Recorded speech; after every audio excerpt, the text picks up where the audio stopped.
Alguien que gustoso, siempre poder charlar.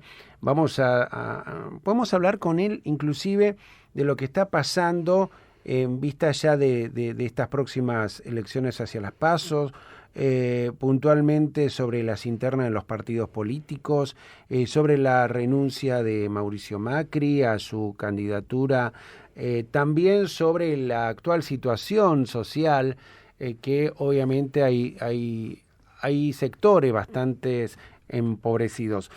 Juan Carlos Alderete, diputado nacional y referente de la corriente clasista y combativa. ¿Cómo le va? Muy buenos días. Ricardo Fiorentino y Guadalupe Michaele los saludamos. ¿Cómo anda? ¿Cómo le va? Muy buenos días. Gracias por atendernos, Alderete. Bueno, en primer lugar, ¿qué se necesita para recuperar las palancas clave de esta economía? Decisiones políticas porque se siguen firmando convenios con empresas extranjeras, no porque sean extranjeras, sino porque los convenios que se firman realmente es una vergüenza nacional. Tengamos en cuenta que, por ejemplo, porque los convenios que han firmado Chile, algunas empresas extranjeras, teniendo en cuenta de que ahí el Estado tiene gran parte en los minerales, en la minería en particular, que solo el litio le deja entre más o menos 10 mil millones de dólares por año. En nuestro país le deja 1.000 millones.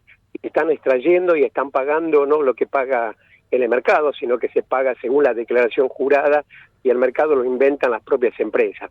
Es decir, hay que tener el control del río Paraná, hay que tener el control de una de las vías navegables más importantes, no la más importante del mundo, pero es similar a la vía navegable que tiene Mississippi. Allí también se puede controlar y pueden entrar divisas para nuestro país. Hay que pensar en la soberanía, hay que pensar también cómo recuperar las palancas clave de la economía. Con aspirina y curita no se soluciona el problema. Y con respecto a la deuda, yo he sido coherente con lo que vengo diciendo y haciendo hace muchos años. Esa deuda mínimamente hay que investigarla, sí, para entrar a negociar de nuevo con el Fondo Monetario Internacional. Ya es malo negociar con el Fondo Monetario Internacional, y por eso también he votado en contra de ese acuerdo con el Fondo Monetario Internacional, porque cada vez nos aprieta más, sin tener en cuenta que nuestro país no va a entrar mucha divisa, producto de la sequía de hace más de 120 años que no se daba, ¿no? Bueno, en estos momentos el presidente de la Nación y una comitiva muy importante, entre ellos el propio ministro Sergio Massa, se van a reunir en el día de mañana con Joe Biden, y además va a tener diferentes charlas en esa materia. ¿Cuáles cree que podría darse como resultado de estas bilaterales reuniones?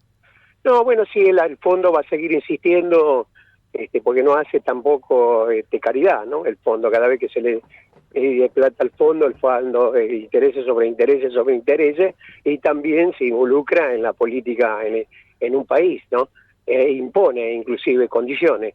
Es decir, cuando yo digo que hay que investigar esa deuda que contrajo el gobierno anterior, nos vamos a dar cuenta que también la complicidad que hubo de los directivos del Fondo Monetario Internacional para ese préstamo, porque nuestro país no estaba en condiciones de recibir semejante préstamo, de que van a ser generaciones enteras que lo van a tener que pagar, ¿no? Obviamente hace muy poquitos días también Sergio Massa dio unas nuevas directivas, ¿no?, en el plano económico. ¿En qué cosas comparte y qué cosas de algún modo también no comparte? No, seguramente que ha tomado medidas que me parece que, si no se deja imponer por el fondo, esa medida que ha tomado también nos puede ayudar un poco ante la grave situación económica que estamos atravesando, ¿no? Pero como cuando digo yo curita y aspirina, eso son parte de las curitas y aspirina, porque eso dura un tiempo nada más. Nosotros tenemos que pensar en la perspectiva y en el futuro de nuestro país. Es decir, por eso cuando uno habla de las palancas clave de la economía, todos miran para el costado. La política, la mayoría, mira para el costado, y no es que se mete en el debate. Que me hagan entender a mí que no se puede recuperar el control del río Paraná. Que me hagan entender a mí por qué el Estado no tiene participación directa y el mayorista en la minería. Hay que derogar decretos que ha firmado la dictadura, que sigue beneficiando a esa grande minería que existen, que están en nuestro país, ¿no? Porque hablamos de esas cosas porque las cuestiones estratégicas de nuestro país es que también nos puede llevar una perspectiva de futuro a nuestro país. De lo contrario, no nos va a llevar, sino que va a ser con más gravedad en lo social. Cada vez se agrava más la situación, ¿no? Ujú. A propósito, usted habla de perspectiva, de futuro y ahora habla de la situación social. ¿Cuál es la situación? Porque usted también lo ve desde otro lugar, ¿no? Además de estar sentado en una banca en el Congreso, ¿cuál es la situación social hoy de algunos sectores del país? Se van agravando, se van agravando. Es cierto que se ha recuperado algunos puestos de trabajo, pero todos sabemos que trabajos que están precarizados, trabajos que están cobrando, trabajadores formales que están cobrando por debajo de la línea de pobreza, se pierde el poder adquisitivo de los trabajadores, y eso significa mover el dinero internamente en el comercio, y el comercio se genera puestos de trabajo. Un trabajador que le alcanza el salario años antes podía mejorar su casa, podía ahorrar y pagar su autito en cuota, es decir, hoy no lo puede hacer, es decir, por lo tanto hay que eso, hay que apuntalar para el consumo interno, y para cuando uno dice defender la pyme, eso es lo que significa, porque las pymes son las que mayor cantidad de trabajo generan, ¿no? Juan Carlos Alderete, ¿cómo le va? Buen día. ¿Cómo le va? Buen día. Un gusto. Este jueves 30 de marzo va a haber una charla sobre la soberanía justamente y los desafíos del movimiento popular. Han hecho ya una invitación y lo he visto a través de redes sociales a este compartir para convocar a la ciudadanía. ¿Cuáles van a ser las bases, si bien se entiende, ¿no?, con el título que se hablará de soberanía y desafíos del movimiento popular? ¿Cuáles van a ser las bases de esta charla? ¿Qué es lo que se pretende en un año electoral?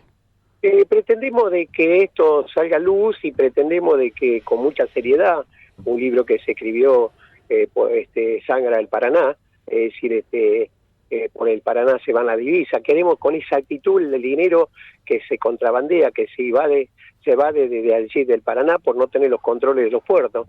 Si yo he presentado un proyecto de dragado y balizamiento, empresa estatal, que allí mostré inclusive la cantidad de puestos de trabajo que también puede generar teniendo el control del dragado y balizamiento, porque lo he comprobado en Paraná hace unos meses que he estado allí presentando también este anteproyecto de ley, justamente de que el Estado de la provincia de Entre Ríos contrató un dragado y balizamiento para dragar un puerto privado en la suma de 62 millones de pesos, habiendo un dragado en el puerto de Paraná que había que hacerlo arreglar, y el arreglo salía 5 millones de pesos, ¿no? Es decir, ahí se ve el negocio que tiene desde la política con algunas empresas privadas, ¿no? Uh-huh. A propósito, ¿hoy los políticos hablan de política? Los políticos, yo creo que le debemos mucho a nuestra sociedad, porque la política, a lo mejor algunos me van a llamar a mí que sigo soñando, pero quiero seguir soñando que la política sí debe servir como instrumento para solucionar el problema de la gente. La gente necesita respuesta, la gente necesita que le resuelvan los problemas. Todo este internismo que hay en todos los espacios políticos no le sirve para nada a la gente. Y en eso creo que hacemos mal los políticos, inclusive no discutir los problemas, cómo resolver los problemas.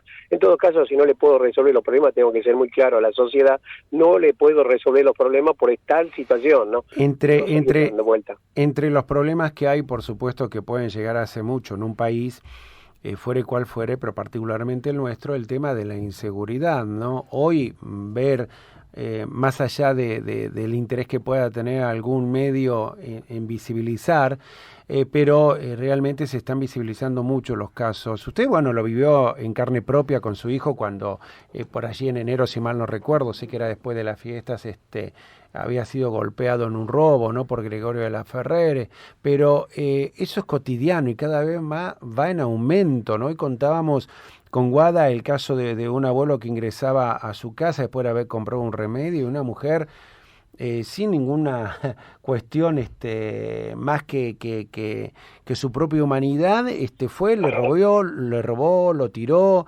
lo lastimó. Y esto se da con mucha frecuencia, 2 motochorros que le roban a una señora y se llevan un bebé. Estamos en una situación bastante compleja, ¿no? Y ponemos mucho el acento también en lo que pasa en Rosario, que se descuidó durante mucho tiempo, y qué pasa en el resto del país. Usted, hombre de La Matanza, ¿cómo está La Matanza particularmente con el tema de la seguridad? ¿Y qué hacemos a nivel nacional por ella, Alderete? Bueno, justamente yo vivo en La Matanza hace ya 45 años, ¿no? Así que allí que la inseguridad cada vez avanza más, la droga avanza cada vez más, producto de la presencia del Estado. inclusive con la necesidad que hay, la pobreza que cada vez avanza más, eso trae como consecuencia de que al no estar el Estado están los narcotraficantes que allí le van solucionando los problemas al vecino que la está pasando mal. No solo en Rosario están los narcos. No solo en Rosario, no estoy hablando de acá del conurbano y estoy hablando de La Matanza. Es decir, la estoy vivo en carne propia. Es decir, allí no solo lo que le pasó a mi hijo por inseguridad, es decir, porque yo no puedo mezclar la política de que ha pasado por política, sino por inseguridad, lo que le ha pasado a mi hijo acá en enero en La Matanza, ¿no? Es decir, pero recuerdo inclusive que eso ya se iba avanzando cuando lanzamos el movimiento Ni un pibe menos por la droga, allí las amenazas e intentos de secuestro con uno de los pibes más chicos míos. Es decir, inclusive con atentados de vida que han hecho con mi compañero que salimos para todos lados. Pero bueno, eso ya quedó para atrás, pero estamos hablando de ahora que cómo se ha profundizado, es decir, el narcotráfico en los barrios ha invadido enormemente, chicos de 9, 10 años. Por eso a través del movimiento Ni un pibe menos por la droga nosotros buscamos otras organizaciones, juntarnos con otras organizaciones, tratar de, con esfuerzos tremendos que hacen las organizaciones, de tener granja propia, cosa que se está teniendo para atender las adicciones. Pero si no está el Estado para allí, porque tiene que tener una salida también aquellos saguitos que lo queremos sacar, porque después de repente va saliendo, pero se encuentra otra vez con la realidad que vive su familia, que vive él, otra vez se vuelve a la adicción, ¿no?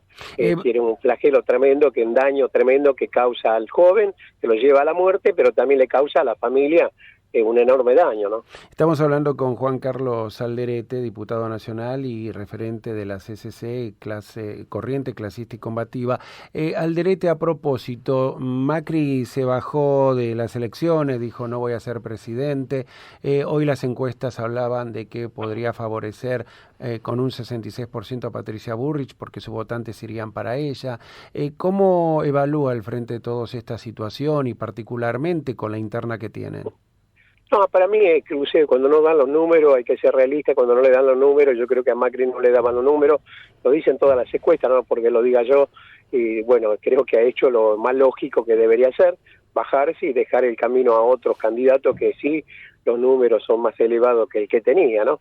Pero bueno, eso en el Frente de Todos no impacta para nada, yo creo, y el Frente de Todos tiene que preocupar a ver si saca un candidato por consenso y en unidad, y tratar y resolver los problemas que tiene la gente. Yo discuto mucho con la ministra de Desarrollo Social y le digo, esto lo que ustedes están haciendo es un ajuste, clara y lisa y llanamente están ajustando los programas sociales, como le están ajustando a los jubilados.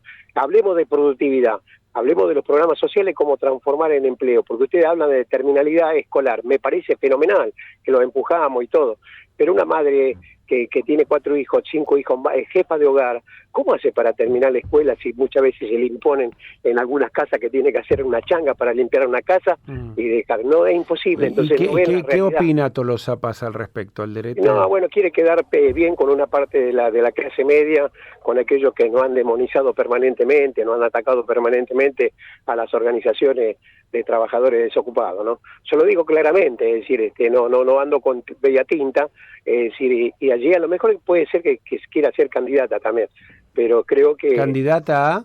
Candidata, puede ser candidata allí en La Plata o en algún otro sector en las próximas elecciones. Es decir, quiere quedar bien con una parte de la clase media. Sí, me parece bien que quiera quedar bien, pero hablemos también de la productividad, no solo de la terminalidad escolar. Y allí es donde digo, no hay que inventar nada. Algunos años atrás, lo hemos hecho nosotros en nuestra organización. Nuestra organización, del 2004 al 2015, en el país ha construido 7.200 viviendas y se ha insertado también en la pequeña y mediana obra pública. Si lo ha demostrado, y con algunos emprendimientos que hoy inclusive están compitiendo y están exportando algunas mercaderías que están fabricando, ¿no? Así que no es que lo vamos a inventar, habrá que mejorar lo que ya se hizo, pero en eso no se escucha y creen que viviendo allí en el ministerio, sentado en el ministerio y sacándose una foto en un barrio, no ven la realidad de la que está sucediendo y cómo sufre la gente que no tiene nada, ¿no? Alderete, un gusto siempre hablar con usted. Me gustaría preguntarle sobre los planes sociales, sobre la situación también de la pobreza en el país, qué cambio debe haber, pero quedará para otro momento porque sé que su agenda también está apretada y nos hizo un lugarcito para charlar con nosotros, ¿eh?